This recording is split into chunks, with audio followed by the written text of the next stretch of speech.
I'm glad you're here for this. I'm sure you've looked at the document, right? I've looked into it. I don't share the panic, but I can attribute that maybe to my own ignorance on the subject. Yeah, good. I hope what you're saying is correct. I kind of want to get to the bottom of it, so let's roll. So DoD Directive 524001. You might have heard of it. It's something that RFK and Rogan brought up that might give the government the license to use military force on the population, which is weird because what have the Kamala and Biden been saying in the media been saying for the last few weeks? Like, oh, Trump's going to use military force on the enemy civilians. within. So they do a lot of projecting. So I'm curious why they would have released the thing in the past week. So let's listen to what RFK said about it, since he's a lawyer. President Harris said today in her post, in her speech, she said that President Trump was going to turn the U.S. military against the American public and use the public to promote his agenda. How many of you think that is true?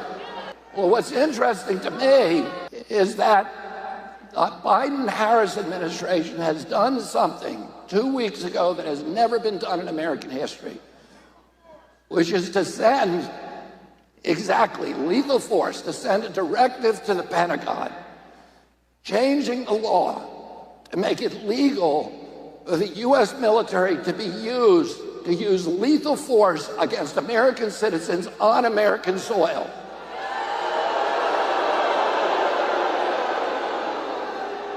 Technically, now it's legal for the U.S. military under this directive.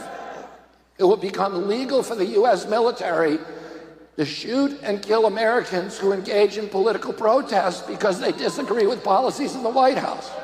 I'm not making this up. Any of you can look it up. This is a Democratic initiative. This did not come during the Trump administration. This did not come from Donald Trump. It came from the Democratic Party. And that's why I left the Democratic Party. Wow. Oh, wow. So this is a picture from the article. If we go to that one quick. All right, so it says right here, September 27th, assistance in responding with assets with potential lethality or any situation in which it is reasonable that providing requested assistance may involve the use of force that is likely to result in lethal force. So upon looking at this document, what do you think, Viva? So I saw this, and Robert Barnes and I talked about it during our Sunday show. I'm going to quote Barnes so that I don't get made fun of if people disagree with this. Robert is not as panicked about this at all and seems to see it as something of a limitation on federal interaction with state authority. When I looked into it, first of all, the wording has been around for a long time. The directive has been around for a long time, and similar wording has existed for years. Why I got suspicious is, when has the government ever needed authorization to use lethal force on Americans, on soil, for domestic disturbance? Is it a military thing? Because the military is not supposed to. That's the distinction. But if Robert Barnes and a few other lawyers whose brains are bigger than mine are not freaking out about this, I'm inclined to think it's not something to freak out about. It's not bestowing things that I don't think have been available as resources to the government in the first place. They go and when they arrested that guy for his Facebook posts, did it in a way that facilitated a summary execution, and nothing happens after that. Yeah. So I didn't see it. The directives go back, and it uses similar terminology for years. It is weird of the timing, and to the extent that I would take nothing as a coincidence, it's also supremely ironic given the accusations of Biden against Trump. Even more suspicious given what Jamie Ratskin, and I will call him that, even if he doesn't like it, was saying about imposing civil war conditions when they refused to certify the election because they've disqualified Trump after the election. So I don't want to hog the space. No. You tell me what you think. No, yeah, I mean I think everybody's collectively thinking the same thing. We're worried about a clear, obvious Trump win and them refusing it or blatantly cheating in some way, and then people rioting about it, and then using martial law to kind of lock us down. And but they've always had martial law. That's where the authorization, I didn't see it as bestowing anything new by way of powers on the federal. And the argument might even be that it sort of restricts or limits the way the federal is going to interact with the state, and that the federal might not have as much power at state level issues under this directive. But I'm torn because I know people who are freaking out.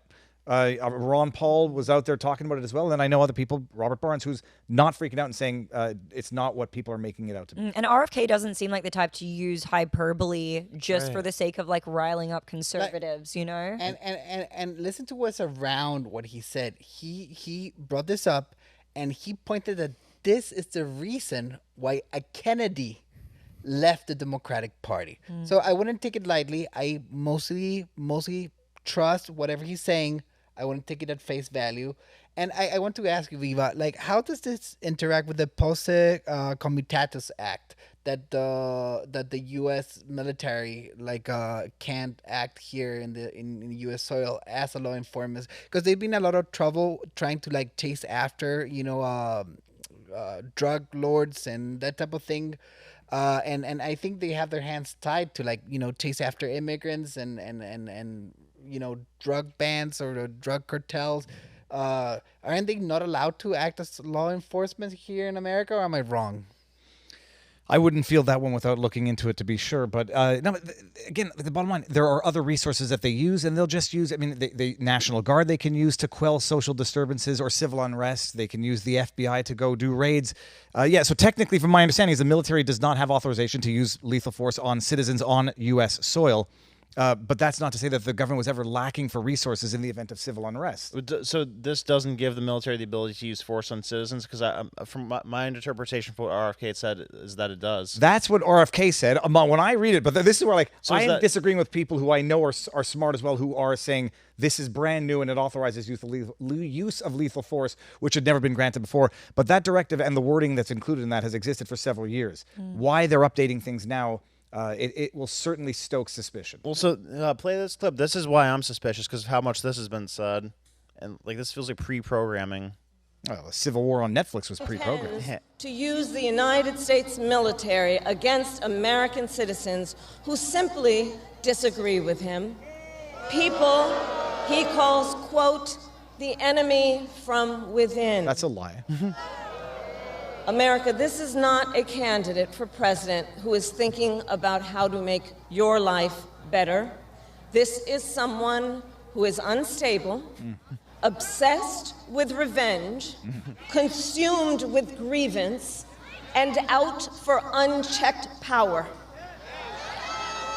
Donald Trump has spent a decade trying to keep the American people divided and afraid of each other.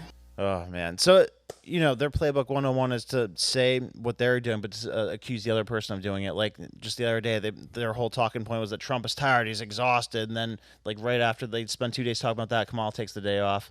So, can you appreciate, they persecute the guy for let's say, the better part of 10 years, but more specifically with lawfare and criminal lawfare for the last 4 years, and then blame him for lashing out or saying, this is unfair, and I'm going to go after the people who did this to me. So they abuse you, and then they abuse you again when you react to their abuse of you. It's classic narcissistic behavior. It's pathological. Well, and he's always accusing them. He's saying that they, people like her, are the enemy from within, but not the people. They're saying that he's saying it's the people, but then Biden comes out and says, yes, the people are garbage, for example. Yeah. They're always criticizing the people, and Trump's only criticizing the policymakers. That speech from Harris calls to mind an earlier one from Biden. Remember when he stood in front of Independence Hall with the blood red lights and the silhouetted guards behind him, and he shook his fists and declared that MAGA Republicans are the greatest threat to the United States. And then right after that, a Democrat ran over a teenage MAGA supporter, and nobody talked about it, and nobody drew any sort of association with that. Right. It's very clear who they want to make the enemy. They use this kind of rhetoric of, Trump's going to use the military, and Trump is gonna create all these problems. The only way to stop it is for apparently them to do it first. Right. They need to unleash the government against Trump. They need to unleash the military against his supporters. But Connor, I think and people like Viva and and Pat and Joe Rogan and all these great guys that are doing their homework and putting the word out there and being fair and investigating. I think the balance of power, after what I saw on the Joe Rogan interview of Trump, I think mainstream media is done. That was like the cherry on top. Well, their criticisms aren't landing. Like in 2020 and 2016, like the stuff that, like the whole Hitler thing, that would be landing right now much more than it is. But the potency is watered down. Because you see the guy sitting there, like just sitting there in Joe Rogan's studio, talking for 3 hours. He gets fact checked, goes back and forth, makes a few jokes, and you can't beat that. 3 hours of just uninterrupted, unscripted. Did you see? So I'll put Daniel Dale on blast again, the CNN fact checker. He went and said 32 things that Trump lied about during his Rogan interview. I get 3 into it, and the lies are that Trump says he built 580 miles of wall. It was only 485. Trump says that there's 13,000 convicted murderers in the country that came in the last 3 years. Oh, they actually came in more than 3 years, but they're criminal, illegal immigrants who are convicted of homicide. And so everybody appreciates what the media is right now. And when you think of Twitter, do you know how many Americans Twitter reaches? No idea. 185? Yeah, well, it's over 100 million. So you figure Twitter reaches a third of all Americans. What do you think CNN reaches now? Anyone who's in an airport. I don't even think it's that. But you got, so between Rogan, between Twitter, between some of the biggest podcasters on earth, and who's reaching the most Americans, the media is dead. But this particular concern here, I do get the feeling that people are ready to panic and people are ready to make connections where they don't necessarily exist because they've been traumatized, on the one hand, from the confession through projection. So when they say that, Trump's going to use the military, I understand exactly how people read that directive and say, holy crap, they're getting ready to do it. Yeah. They might have been getting ready to do it anyhow. Like what they didn't need a directive to be able to institute martial law, to call on the National Guard. So these tools have already existed. I'm not freaking out about this, but I do believe that when they say, Trump is going to do this, it's because they know they're going to do it when they try to steal the election, even if they lose the election. And they're definitely they're gearing up for something because you saw Raskin and a bunch of other Democrats say, they weren't likely going to certify it. Imagine if it comes down to something as split as it was the last time, where it actually goes to Congress to be in charge of certifying things because it's not a clear-cut victory. I don't know the exact constitutional process around this. But if the Senate has to get involved in voting on these things, which there's a process for that, do you know who the tie-breaking vote of the Senate is? Yes, I do. Kamala Harris. Well, I'm fairly certain they just changed the law that now even Kamala doesn't have the right not to certify. So, you'd hope. But no, people are panicking about what they're going to do. There's a lot of bluster. I think what there is a lot of talk from Ratskin should be kicked out of government for what he said. But I think there's a lot of hyperbolic talk in order just to placate their base. And then I do think, and touch wood, make it true, that this election is going to be so decisive, they will not be able to even harbor on divisiveness. It's too big to rig. Too big to rig and beat the cheat. I agree. And I think all of us, we have a superpower that CNN will never have, is to be able to be wrong and admit it. And correct, go like, okay, I got this wrong. I jumped on this too early. Like, maybe our friend Tommy, like he's a stand-up guy. The guy who still feels bad about Tommy. We forgive you, Umberto. He's a good. maybe our friend Radcliffe. That joke was hilarious, and we can go back and be honest about things. Like we do this all the time when we're doing research. Like we will get this hot piece of news. They're like, it'd be so good if we put it out there. We'll fact check it and be like, this is not responsible to put out there. In as much as I think. In as much as I think Tim Walz is a pervert, that black insurrectionist Twitter account talking about that alleged affair with an underage boy, I was suspicious. And that's a great example. You can read if you're reading with a degree of skepticism, you can read through it. But there's no question that mainstream media is thoroughly dead. They just don't know it yet, and these are the dying screams. Compare that with J.D. Vance on, I think it was CNN, where he was hammering them over their coverage of Trump Russia. And the guy who was interviewing him was like, no, we were just reporting on an ongoing FBI investigation. Jake Tapper. Yeah, Jake Tapper, that's right. As if the entire media establishment was not complicit in laundering that bit of opposition research compiled by the Obama DOJ and the Hillary Clinton campaign covering up the into Hunter the public. Biden thing. That was huge. They did polls afterwards, after the vote. And if people knew about it, most people would have changed their vote. But the thing, I don't know. I'm glad that, it's picking up steam. We understand our assignment. Our assignment is with the American public to give them the best information possible so they can make the best decisions possible, And there's no egos in this, like something is true or it's not true. And that's what it is. The ego is in being trusted. And in being trusted means getting it right and admitting when you got it wrong. And the media can't do that, and they just double down and triple down. What was the other one when J.D. Vance was talking to that woman about the complexes being taken over by, was it Honduran gangs? The Venezuelan gangs. And then she's like, it's only a handful. It was only a handful, and the cops got it under control quickly. It's like, do you hear yourself? I mean, this is the meme that has to be J.D. Vance saying, do you hear yourself? It's only a whole handful of complexes taken over by illegal immigrant gangs in America, and people see it.